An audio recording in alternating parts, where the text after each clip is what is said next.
How's it going, guys? Got some slightly less than broken but arrow news for you today. It is a couple days out of date, and I apologise for that. Basically, the game's had a hotfix, and it fixes two very important things from the last update, which I also did a video on, which will be linked in the description. The last update was pretty big, and the first thing it did is break the campaign. So, essentially, in the tutorial, which I have before me here, there's a part of the tutorial where you have to use an F15 to blow stuff up. And from what I remember, you can't skip this part. You can skip most of the tutorial, but I don't think you can skip this part. I might be wrong there. Anyway, it's been a while since I played it. The bug was that this F15 here would just not spawn. Now, okay, one level broken, that's a problem. Gets a bit worse than that. So, the way the campaign works is you get this nice map, and as you can see, I never bothered to finish it because when I played it, there were bugs that stopped you from doing certain missions, and I got very fed up of it. But that's a smaller side. Before it unlocks this thing where you can do missions in various orders, right? So I can do this one. And then, once you get to a certain point, it unlocks the next stage of missions, I suppose. Cool system.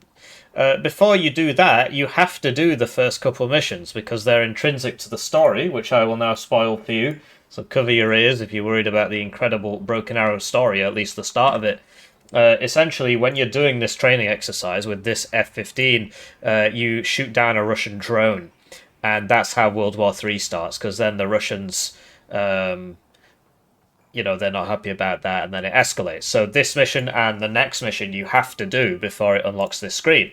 Now, if you can't do this mission, you can't do any of the other missions. To my knowledge, like I said, it's been a while since I played it. I played it back in May.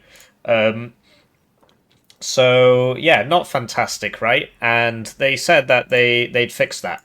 So now people who bought the game recently can actually play the campaign.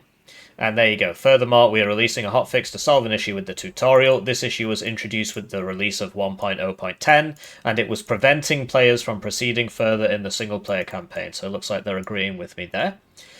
So that's the first thing they fixed. The second one is they're trying to fix the servers. So the servers are completely balked.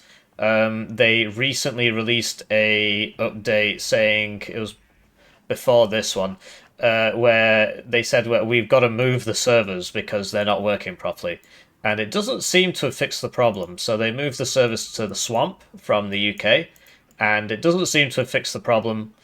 Lots of people are having problems with the servers. So they said it's not related to the update, and they got to keep investigating. So they're doing their best, but yeah, in the meantime, the game continues to... so if it goes below 40%, it becomes red instead of yellow. And that keeps happening.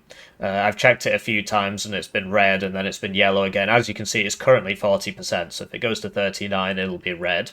Depending on what language you look at, it can be in red, right? And people are complaining about the servers, among other things. As you can see, the review score is slowly creeping up in that it says 40% here, but today it is 50%. Nice. And yesterday it was 49%. So it looks like they're going to get out of that red zone. But if you read the reviews, a lot of them are complaining about the servers. There you go, server instability, and this was today. So people are still having problems. Some people are enjoying it, right? It's about half and half, right? Well, okay, it's about 40% positive at the moment, but today it was 50%. And yeah, a lot of people are complaining about the servers, although, yeah, server issues, but yeah, server issues. So we'll see how it goes. It's a developing situation. I've had a lot of people tell me you got to do a video about the servers. It's kind of hard to show off servers not working. I don't really want to just play the game for an hour and have nothing happen. But there you go, that's your breaking Broken Arrow news. I hope this wasn't a waste of your time. I'll see you around.